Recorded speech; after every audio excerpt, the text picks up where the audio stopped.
savdo qila olasiz. O'shangacha unaqa biz sizni 1000-2000 dollar pulimiz bilan to'g'ridan-to'g'ri bozorga kirib bo'lmaydi. Brokerlar orqali kiramiz. Значит, bu qanday bo'ladi? Masalan, sizlarning bironta studentlaringiz agar dallashni yaxshi o'qib tugatsa, bu qolgan bormi yo'qmi bilmadim. O'zlaringizga qolishda sizlar taklif qilishlaringiz mumkin edi bir paytlar, endi hozir bilmadim. Hozir ham shunaqa. Hozir ham shunaqa. Xo'sh, o'shanda qolgan studentlaringiz qayerda savdo qiladi? Qaysi masalada? Qayerda savdo qiladi? Birjadami yo Forex'kami? Endi qanday desam, sizga texnikasini o'rgataman. Qayerdan sotib olish, sotish, buni xohlasangiz kripto birjalarda ishlatasiz, xohlasangiz forex brokerlarida ishlatasiz, xohlasangiz agar aksiyalarda ishlaysiz, farqi yo'q. Qaysi birida xohlasangiz o'sha narsa ishlayverasiz. Aynan qaysi birinidir cheklab, aynan ana bunda ishlaysan deb, masalan, qanaqadir referal tizimlarini aralashtirmaymiz, lekin bunaqa narsalar yo'q. Masalan, har birini, masalan, siz aytayotgancha XMlarga pul kiritish mumkinmi? Mumkin, lekin kamroq miqdorda. Unaqa katta summalarni emas. Ya'ni maksimum 4 minggacha kiritish mumkin, undan ziyod pul kirgizishni tavsiya bermayman. Shunaqa. Rahmat. Sizda bemalol pul kirgizib savdo qilsangiz bo'ladi aka. Tushundim. Rahmat sizga. Salom. Assalomu alaykum aka, yaxshimisiz? Yaxshimiz. Aka, meni bir ikkita savollarim bor edi-da. Onlayn kurslarda qanaqa mavzular o'tiladi? Va sizlar qo'yib borgan YouTube'dagi videolar bilan nimasidan farqlari? Chunki administratorlaringiz bilan bog'langanda bir xil edi-da. Shu mana YouTube'da professional trading videolari bor-ku qo'ygansiz. O'shalar bilan bir xilmi? Bir xil emas akajon. U yerda endi chuqurlashilmagan. O'sha onlayn darslarimizda chuqurlashtirilgan holda tushuntiriladi. YouTube'dagi darsliklar chuqur emas. Ya'ni ko'p ma'lumotlar endi boricha tushuntirilmaydi. Endi ma'lumot beriladi, masalan, qanday ishlash bo'yicha, boshqa bo'yicha. Agarda tajribali bo'lsangiz, bozorda savdo qilib yurgan yoki bozordan tushunchangiz bo'lsa, agar tushunib olishingiz mumkin. Lekin bu yerda onlayn darslarda va offlayn darslarda chuqurlashtirilgan holda o'rgatiladi. Qaysi vaziyatda nima qilasiz? Endi u yerda qisman yuzaki tushuntirilgan bo'lsa, endi yuzakida ham yuzaki emas. Yaxshi ma'lumotlar ko'rsatilgan, masalan, ularni tushunib turgan bozorda savdo qilish mumkin, lekin onlayn va offlayn darslar juda ham chuqur tushuntiriladi. O'sha trading psixologiyasidan tortib to masalan sama kontroldan to'liq strategiyalardan tortib savdo kirish, chiqish, pul kiritish, pul chiqarish masalalari, broker masalalari hammasi bo'yicha batafsil ma'lumot beriladi o'sha yerda. Assalomu alaykum. Aka mumkinmi? Assalomu alaykum. Bitta akamiz savollarini eshitaylik akajon, keyin sizdan eshitaman. Yo'q demasangiz. Xo'sh. Bir ikkita savollarim bor endi-da. Yo'q, bo'ldi, rahmat. Charchamang akajon. Sog' bo'l. Assalomu alaykum. Aka yaxshimisiz? Uzr, bezovta qildim. Bemalol aka. Aka, hozir traderlik kasbi anchadan beri rivojlanib kelyapti. Shu bilan birga Instagramda, keyin o'zimizda O'zbekistonda ham unga qo'yiladigan shu soliq masalasi ancha ko'tarilgan. Shu haqida ozgina ma'lumot bersalaringiz, qanaqa soliqlar bor, soliq to'layapsizlarmi? Bizlar ham endi kirib kelsak, soliq to'laymizmi? Shu masalalarda ozgina ma'lumot bersangiz. Endi soliq to'lanadi degan bir qancha shartlar bor, lekin hozirgacha to'g'risini aytsam, biror bir joyda, biror bir bandida bizdan kelib soliq so'ramabdi, to'g'ri ma'noda. Endi agarda o'z-o'zini band qilib yakka tartibdagi tadbirkor qilib ishlasangiz agar o'sha daromad solig'idan 1% dan to'lab o'qilsangiz bo'ladi, ishlab yursangiz bo'ladi. Lekin o'sha to'g'ridan-to'g'ri qo'yilayotgan, demak, talab 12% daromad solig'i to'lashingiz shart deb belgilangan. Endi to'g'risini aytsam, bu narsa kuchdami yoki kuchda emasmi? Hozircha bu haqida ma'lumotga ega emasman. Ya'ni qaror qo'yilgan yoki yo'q bilmayman. Xo'p, rahmat. Charchaman. Assalomu alaykum. Assalomu alaykum. Yaxshimisiz? Sardor aka, yaxshimisiz? Rahmat aka. Sardor aka, savolim bor edi. Bitta shu sizdan oldin shu bitta akamiz shu gapirib qo'ydi-da. Rahmat. Kanalda Euro USD bo'yicha tahlil berilgan-ku. Gapiraveraymi aka? Shoshmayotgan Sultonbek hozir. Bo'ldi aka, xo'p. Mana shunda hozir 2-FVG zonaga keldi. O'shanda iltimosim bor edi. Tasdiq bilan kirishda qaysi time frame'da va necha xil tur tasdiqlar borligini screen share'dami, iloji bo'lsa ko'rsatib bera olasizmi? Tez bo'lsa ham bo'ladi, shart emas anaqa. Bu yerda bilmayman-da. Nasib bo'lsa keyingi darsda bir orqamda shu doska bilan harakat qilaman. O'sha paytda sizni savolingizga bafurja javob beraman. Tasdiqlarni o'zak aytib ketaman. Tasdiqlar bu bo'ladi dokumentlar orqali. Bu bo'ladi mana shu yodlaringizdan chiqmasin bitta narsa. Hammalaringizga aytaman, savdolar jarayonida bitta narsaga harakat qilinglar. Bozordagi qachonki likvidliklar yechilsa, likvidlik yechilganidan keyin bozor qaytishni boshlasa, o'shandan keyin savdo qilinadi. Ya'ni likvid yechilganidan keyin va likvid yechilish mobaynida qanaqadir kuchli bo'lgan nuqtalaringizdan reaksiya olsa, keyin savdo qilish mumkin. Likvid yechilishi shart. Bozordagi likvidliklar yechilsa, o'shanga qarama-qarshi tomonga harakat bo'ladi. Mana shu vaziyatlarda trader inson likvidliklar yechilsa, keyin savdo qiladi. Harakat qilinglar, likvidlik va bozordagi imbalans nuqtalariga juda ham chuqurroq, ya'ni nazar tashlashingizni so'ragan bo'lardim. Juda ham yaxshi ishlayveradi. Ya'ni unaqangi o'zingizni ko'p urintirmasdan, ya'ni o'zingizni shoshiltirmasdan bemalol likvidliklarning yechilganligini ko'rdingiz, qanaqadir kuchli qaytarish nuqtalariga keldi, o'sha nuqtalardan reaksiya olsa, tendensiyasi bo'lib savdo qilaverasizlar.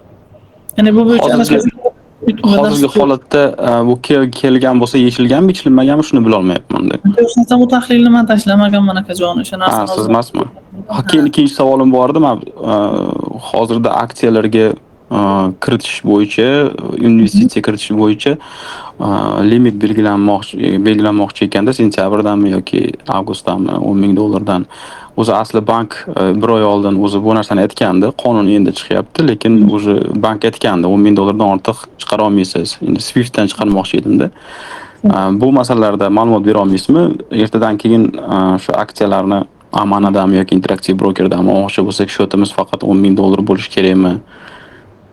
Yo'q, adashmasam bu yerda o'zi yana bitta o'sha interaktiv brokeri kriptoaktivlar bilan oldi bu yerda masalalarni ham aralashtirgan. Ya'ni kriptoaktivlar bilan bemalol pulni kiritib, pulni chiqarish mumkin. Ya'ni o'sha Swift'dan tashqari kriptoaktivlarni qo'shilganligi anchagina qulaylashgan. Bir kriptoaktivlarni ham bir o'shalar orqali pul kiritib chiqarish masalalarini o'rganing. U yerda hech qanaqangi cheklovlar bo'lmasligi kerak, adashmasam. Ya'ni ko'rdim, cheklov yo'q.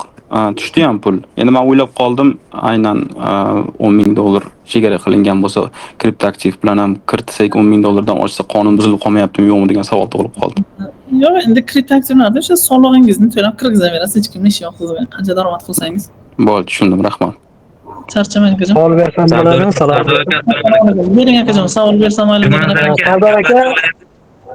Yo'q. Mendan so'rayapti-da hozir. Men kutib turdim-da, boya akadan oldim. Xo'p, ayting aka savolingizni, shap-shap ayting. Akamiz ikkinchi akamiz savollarga o'tamiz. Sardor aka qarang, savolim shundan iborat. Mana bizda bozorda ichki tashqi strukturasi bor deb tushuntirdingiz-ku? O'sha paytda mana ichki strukturani ochganda ba'zi paytda likvidni yechishini yoki FVG ga kelib 50% yoki undan ortiqdan reaksiya olishini ko'pincha tushuntirasiz, to'g'rimi? Lekin o'shanda menda bitta savol tug'ilyapti. Mana boss bilan choch degan bizning nuqtalarimiz bor-ku, strukturaning buzilishi, kuchsiz minimum deganda. Ichki strukturada o'sha siz aytgan likvidni yechishi yoki FVG ga kelishi uchun ko'pincha likvid yechishda. U boyagi bizda bossimizdan yoki chochimizni buzib qo'yapti-ku. Ya'ni trend o'zgarib ketyapti. Ichki strukturada qaraydigan tushundingiz-a? Misol uchun tasavvur qiling, bozor tepaga qarab o'sib boryapti. Trend o'suvchi. 1 soatlik time frame yoki 15 ta.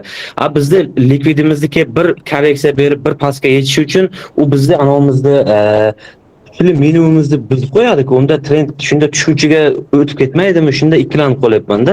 Likvid yetishi pastga tushsa, trend ham tipa o'zgargandek tuyulyapti. Yo'q. Xuddi shunga boyaga savolimga qo'shimcha ekanda ustoz, shunga o'zingizni entry qismlaringiz order flow gami tendensiya bo'ylab o'shanga qisqacha aytib o'tsangiz bo'lar ekan. Men ham shu savolim shu boyinga bog'liq ekan. Hozir tushuntirib beraman. Qaranglar. Masalan, asosiy impuls bor. Impulsdan keyin korreksiya shakllanadi, to'g'rimi? Sonra harakat to'xtaganidan keyin impuls boshlanish jarayonida ko'pchilik retail traderlar, dunyodagi retail traderlar mana shu korreksiya yakunlanib, impuls boshlanish vaqtida to'g'ridan-to'g'ri tezroq impulsni tutish uchun savdo pozitsiyalarini ochishni boshlaydi. Shu vaziyatda bozorning mana shu minimum nuqtasida ko'pchilikning yoki likvidatsiyasi yoki stop losslari yig'iladi. Mana shu vaziyatda narx kelib turib, mana shu minimumni buzib turib, likvidliklarni yechib, mana shu likvidliklarning pastki nuqtalarida qanaqandir, ya'ni bozorni qaytaradigan order bloklar, order flowlar, imbalans nuqtalari, breaker blok, mitigation bloklar, mana shunaqangi nuqtalarga kelib, o'sha nuqtalardan reaksiya olib keyin o'sadi. Ya'ni siz birinchi navbatda farqlab oling, bozorning tashqi harakatida savdo qilmoqdamisiz yoki bozorning korreksion harakatlarida savdo qilayotganingizni tushuning. Kunlik time frame, haftalik time frame va oylik time framelar agarda o'suvchan harakatlar ko'rsatayotgan bo'lsa, 4 soatlik va 1 soatlik time framelarda o'suvchan pozitsiyalar, ya'ni likvidliklar yechilsa, o'suvchan harakatlarni topishga harakat qilasizlar. Tushunarli? O'shandan keyin savdo ochiladi. Assalomu alaykum. Ishlashimiz kerak ekanda, bari chalg'itadigan narsa ekanda. Xuddi shunaqa. Opajon, assalomu alaykum. Assalomu alaykum. Savol bersam bo'ladimi endi? Ha, bitta akamiz bersin, aka opamizga navbat beramiz. Aka, 3 ta savolim bor-da, lekin. Sardor aka, qarang, savolim mana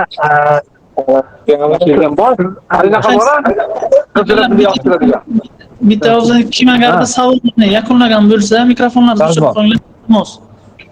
Mikrofonlarni o'chirib Sardor qo'yinglar. aka, Xo'p, savolim shundan iborat. Mana hozir mana sizlarni darsliklaringiz ko'rib, o'rganib, mana 1 yildan oshdi, o'rganib, o'zimga sistema strategiya yaratib oldim. Va hozirgi kunda 15 minglik profshotdan o'tdim. Mana kecha o'tdim, haqiqiy 2 etaplidan o'tdim. Aytmoqchi bo'lganim, mana shu sistem, misol uchun sizlarga misol uchun investitsiya olish uchun necha oylikdir statistika kerak bo'ladimi? Bir va o'sha keyin ikkinchi savolim, strategiya misol uchun hozircha ishlab turibdi, bu qaysidir davrda yoki qachondir bu ishlamay qolishi ham mumkinmi? Bu ikkinchi savolim. Xo'p, uchinchi savolim, men trading jurnal haqida bir video darslik qilib bersangiz juda bir manfaatli bo'lardi. Hammamiz uchun ham. Xo'p, birinchi savolingizga javob, endi jamoaga qo'shilish uchun, jamoadan investitsiya olish uchun jamoa a'zolaridan 6 oylik statistikadan keyin beriladi. Agarda jamoa a'zosi bo'lmasa, 1 yillik savdo statistikasi bilan kelsagina hisob taqdim etiladi. Bu birinchisi.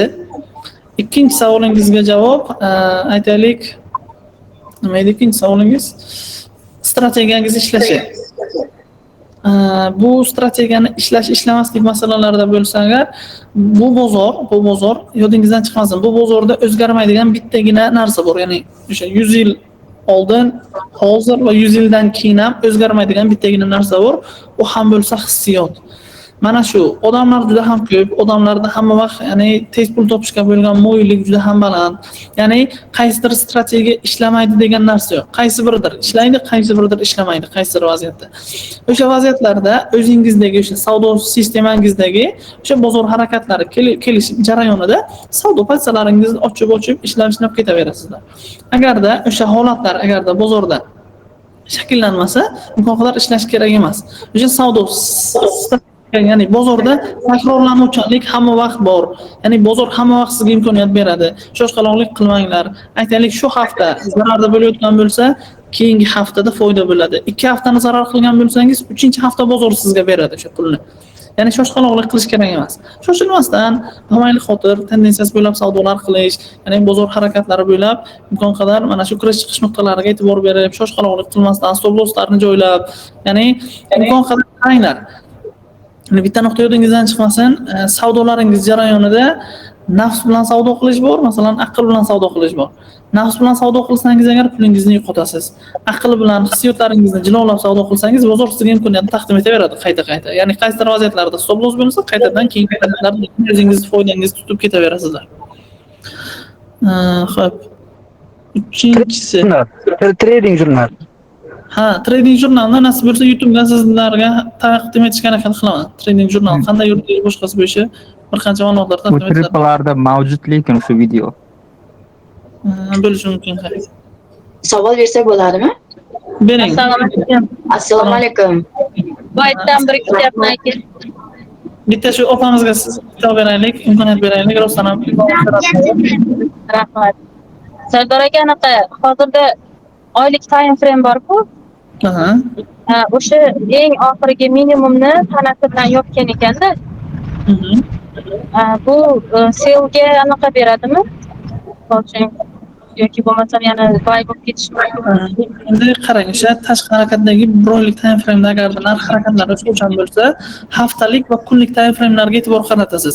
Haftalik time frame va kunlik time framening holati qanday? Ya'ni o'suvchanmi yoki tushuvchanmi? Qaysi biridadir agarda kunlik time frameda tushuvchan harakatlar bo'lsa, bu demak sizga tasdiq